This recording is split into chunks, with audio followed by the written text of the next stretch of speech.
ನಮಸ್ಕಾರ ಎಲ್ಲ ಪಾಲಕರಿಗೂ. ನನ್ನ ಹೆಸರು ಶ್ರೀನಿವಾಸ್ ಮಡ್ಡಿ, RTJ ಇಂಗ್ಲೀಷ್ ಮೀಡಿಯಂ ಸ್ಕೂಲಿನ ಪ್ರಾಚಾರ್ಯನಾಗಿ ಕೆಲಸ ಮಾಡ್ತಾಯಿದ್ದೀನಿ. ತಮಗೆಲ್ಲ ನನ್ನ ಪರಿಚಯ ಇರ್ಬೋದು ಅಂತ ಅನಿಸ್ಕೊಂಡಿದೆ.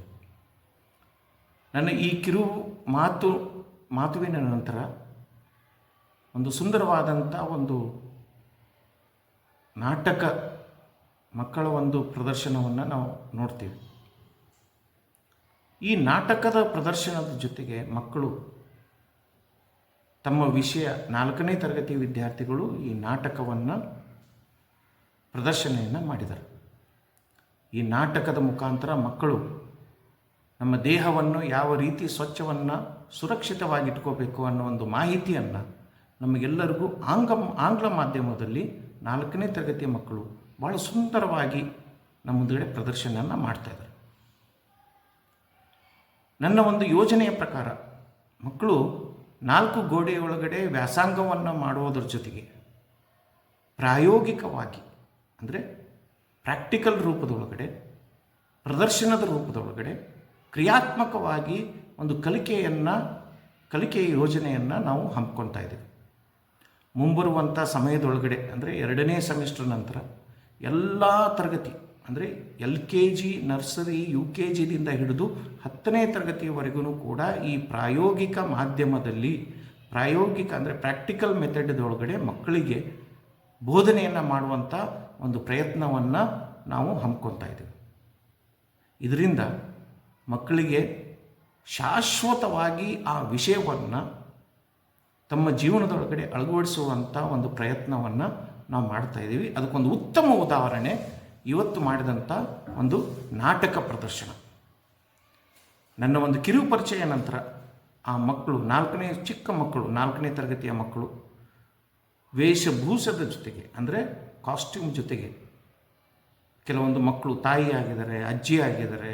ಸೊ ಈ ರೀತಿಯಾಗಿ ಆ ಕಾಸ್ಟ್ಯೂಮ್ ಜೊತೆಗೆ ಒಂದು ಮಗು ತನ್ನ ದೇಹವನ್ನು ಯಾವ ರೀತಿ ಸ್ವಚ್ಛವಾಗಿ ಇಟ್ಕೋಬೇಕು ಅನ್ನುವಂಥ ವಿಜ್ಞಾನ ಭಾಷೆಯ ಒಂದು ಪಾಠ್ಯಕ್ರಮ, ಒಂದು ಪಾಠವನ್ನು ನಮ್ಮ ಶಿಕ್ಷಕರು 4 ಗೋಡೆಯೊಳಗಡೆ 4 ಗೋಡೆಯ ವರ್ಗದೊಳಗಡೆ ಬಹಳ ಸುಂದರವಾಗಿ ಅವರಿಗೆ ಬೋಧನೆಯನ್ನು ಮಾಡಿ ಆ ಒಂದು ವಿಷಯವನ್ನು ನಾಟಕದ ರೂಪದೊಳಗಡೆ ಮಕ್ಕಳಿಗೆ ತಿಳಿಸುವಂಥ ಒಂದು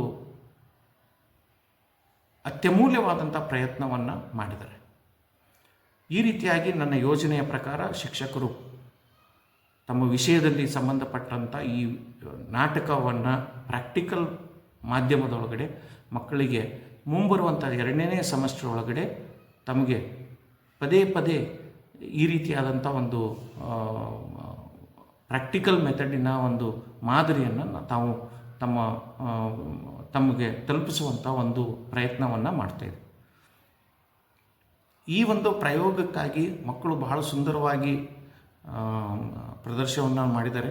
ಅದಕ್ಕಿಂತ ಹೆಚ್ಚಾಗಿ ಆ ವರ್ಗದ ಶಿಕ್ಷಕರು ಕೂಡ ಬಹಳ ನಿಪುಣರಿರೋದರಿಂದ, ಅನುಭವಿ ಶಿಕ್ಷಕರಿರೋದರಿಂದ ತಮ್ಮ ಕೆಲಸವನ್ನು ಬಹಳ ಅಚ್ಚುಕಟ್ಟಾಗಿ ಮಾಡಿ ಮಕ್ಕಳಿಗೆ ಶಾಶ್ವತವಾಗಿ ಆ ವಿಷಯ ವಸ್ತು ತಮ್ಮ ಜೀವನದಲ್ಲಿ ಉಳಿಲಿ ಅನ್ನೋದಕ್ಕೋಸ್ಕರ ಭಾಳ ಶ್ರಮದಿಂದ ಆ ಮಕ್ಕಳಿಗೆ ಈ ಒಂದು ಬೋಧನೆಯನ್ನು ಮಾಡ್ತಾಯಿದ್ದಾರೆ.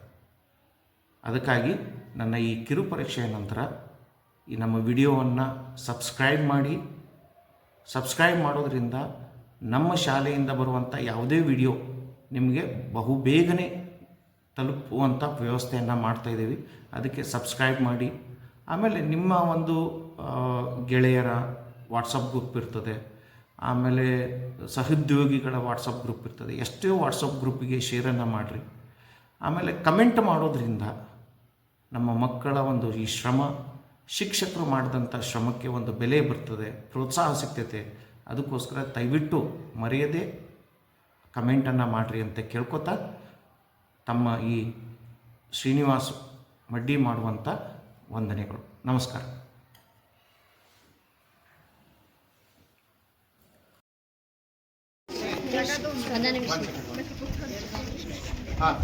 Good morning everyone. My name is Sneha. I am am studying in class 4. Today we are going to represent about care and safety activity. The activity is related to personal hygiene. Do you know what you mean by personal hygiene? Personal hygiene means hygiene is the practice of keeping yourself and your surroundings clean in order to prevent and disease. There are 6 roles in this activity. First role is Ankit.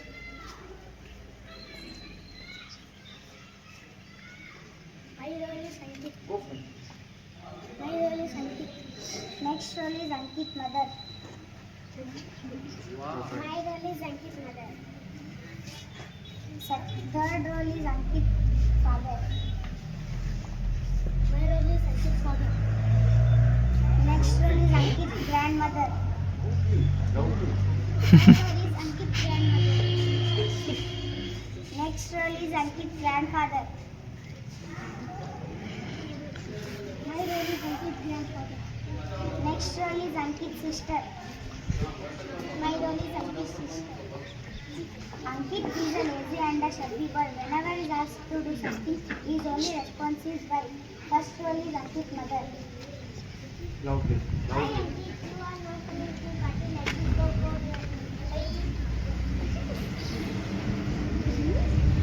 Next role is Ankit father.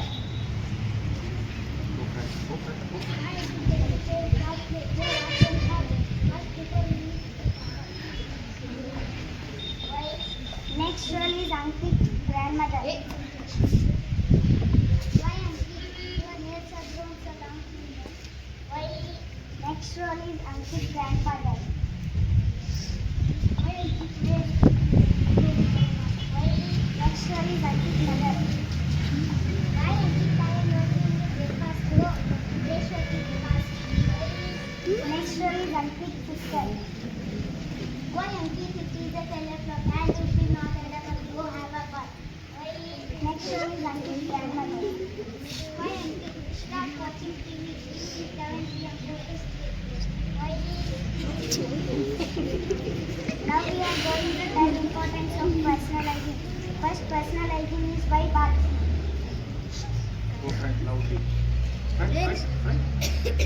There is dust in the air. This dust sticks to our skin and blocks the pores. Besides, we sweat when the weather is hot and when we play work, etc. Next, personal hygiene is why brush. Every time we eat and drink, food particles stick to our teeth. Next, personal hygiene is why comb. Combed hair makes us presentable. It also keeps our hair healthy by improving blood circulation in the skin. Next, personal hygiene is why keep hands clean. We use our hands for many activities, including playing and cleaning ourselves after going to the toilet. Our hands become dirty. Hair also contains germs. These germs also stick to our hands because we are using them all the time. We will fall sick if the dirt and germs enter our body. So we should wash our hands well with soap and water after playing, after going to the toilet, and before eating anything.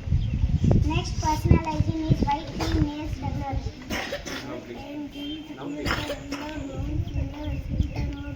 When we eat food, using our fingers also helps nails easy to clean.